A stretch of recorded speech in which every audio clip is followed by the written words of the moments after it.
Social media has boundless impacts on human behavior and society. Firstly, it provides a platform to convey one's thoughts and views without hesitation.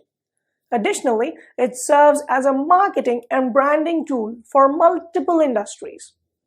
But on the other side of the coin, it alters our health and also intensifies chances of cyberbullying. As we all know, this is a generation where we can connect anyone across the globe with the tap of a button. We upload photos, build relationships, express ourselves through social media websites like Facebook and Instagram. In addition, brand establishment has become a piece of cake through social media marketing, especially for industries like Flipkart, Myntra, Samsung, etc.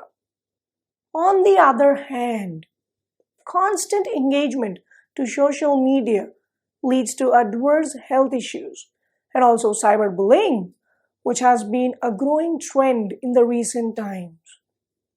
Having said that, what would the world be like if social media did not exist? Obviously, it's unimaginable. To summarize, social media will bring us a lot of benefits until we remain aware of the potential pitfalls.